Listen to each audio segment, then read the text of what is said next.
Assalamualaikum warahmatullahi wabarakatuh. Kami dari kelompok 3 yang beranggotakan Krisna, Ilmi, Lina, Fadia, dan Anissa akan membahas materi mengenai morfologi bahasa Indonesia.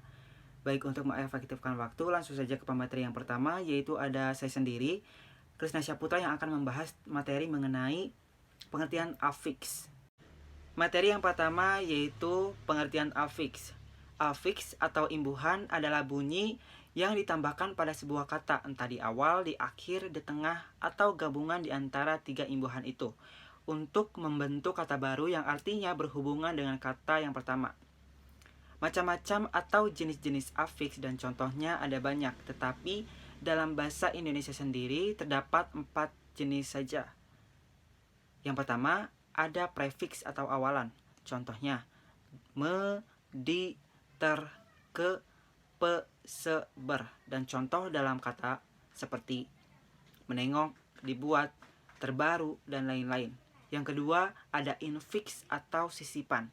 Contoh, l, r, m. Dan contoh dalam kata gelegar, gerigi, dan gemetar. Yang ketiga, ada surfiks atau akhiran. Contoh, i, kan, dan an.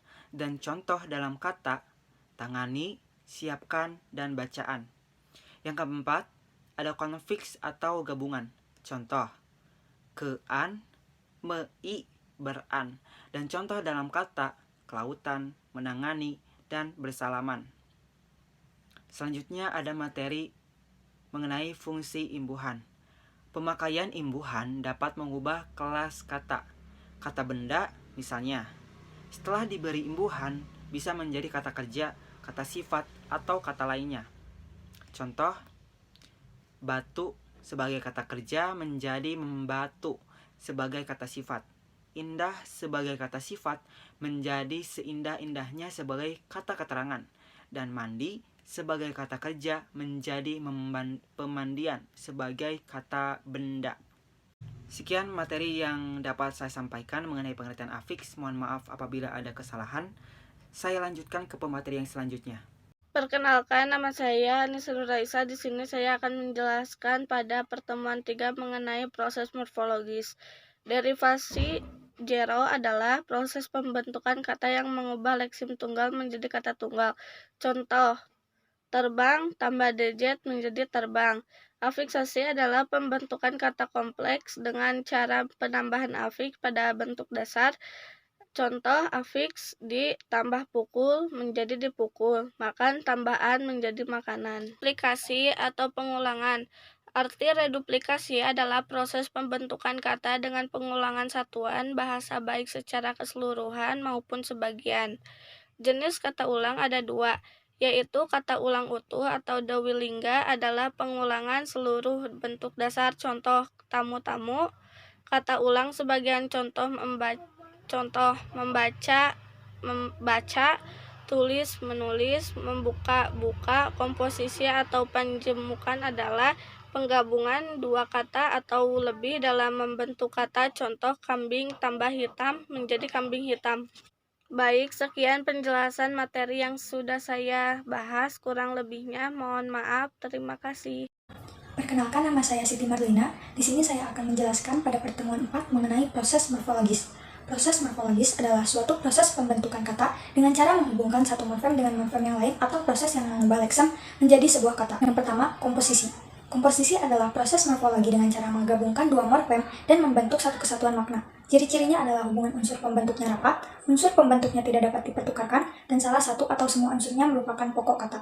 Contoh dalam kata kamar mandi, kambing hitam, rumah sakit, kaki tangan, orang tua, kepala batu, besar kepala, mata pelajaran. Yang kedua, abreviasi atau pemendekan adalah proses morfologis dengan cara menanggalkan satu atau sebagian morfem sehingga menjadi bentuk baru yang mempunyai status kata. Dalam bahasa Indonesia, abreviasi dibagi menjadi beberapa jenis. Di antaranya, yang pertama, pemenggalan adalah pembentukan kata melalui suku kata, melalui suku dari suatu morfem yang biasanya muncul dalam bahasa lisan. Contoh dalam kata bu, pak, dok, kak, dik. Yang kedua, kontraksi adalah proses pembentukan kata dengan cara meringkas morfem dasar atau gabungan morfem. Contoh dalam kata tak, takkan, begini, begitu, kenapa, kan, mas. Yang ketiga, akronim adalah proses pembentukan kata melalui penggabungan huruf atau suku kata atau bagian lain yang ditulis atau dilafalkan sebagai kata dan biasanya dipakai sebagai hiburan. Contoh dalam kata kutilang darat, simatupang, menela, balita, batita, dubes. Yang keempat, singkatan adalah proses pembentukan kata melalui pemendekan berupa huruf. Pelafalan dieja huruf demi huruf atau diucapkan kepanjangannya. Contoh dalam kata MPR, DPR, SPD, SMA, KM.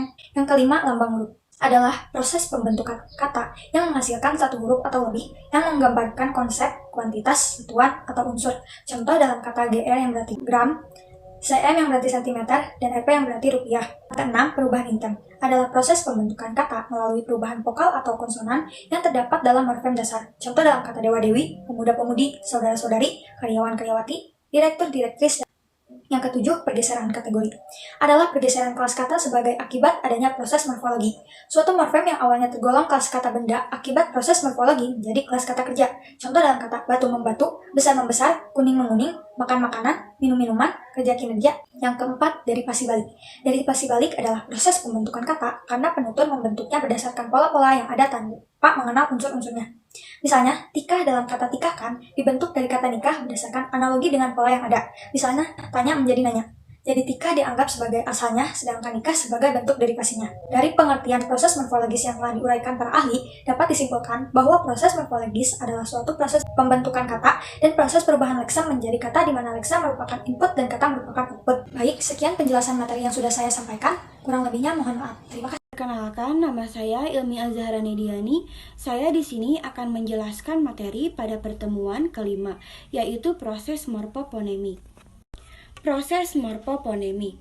Proses morfologis merupakan proses pembentukan kata polimorfemis.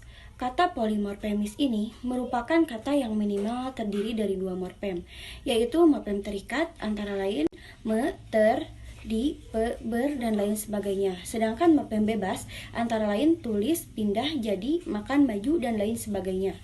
Morfoponemik merupakan subsistem yang dibentuk dari dua sistem yang berbeda tetapi memiliki keterkaitan dan hubungan dalam pembentukan kata bahasa Indonesia. Dalam bahasa Indonesia ada beberapa jenis perubahan ponem yang berkenaan dengan proses morfologi ini. Di antaranya adalah proses yang pertama pemunculan ponem, yakni munculnya ponem atau bunyi dalam proses morfologi yang pada mulanya itu tidak ada. Yang kedua, pelesapan ponem, yakni hilangnya ponem dalam suatu proses morfologi. Yang ketiga adalah peluluhan ponem, yakni luluhnya sebuah ponem serta disenyawakan dengan ponem lain dalam suatu proses morfologi.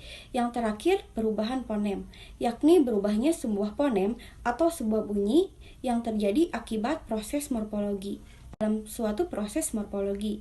Yang terakhir, perubahan ponem, yakni berubahnya sebuah ponem atau sebuah bunyi yang terjadi akibat proses morfologi. Baik, sekian penjelasan materi yang telah saya bahas. Kurang lebihnya mohon dimaafkan. Terima kasih. Perkenalkan, nama saya Fadia Nur Fadilah. Di sini saya akan menjelaskan pada pertemuan 6 yaitu mengenai proses morfologis.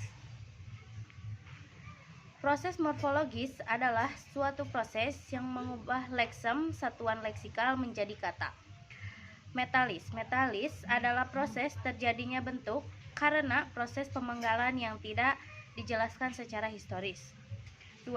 Analogi adalah proses atau hasil pembentukan unsur bahasa karena pada pengaruh pola lain dari bahasa, misalnya terbentuknya konstruksi neosasi karena sudah adanya pola yang ada dalam konstruksi mekanis dan sebagainya.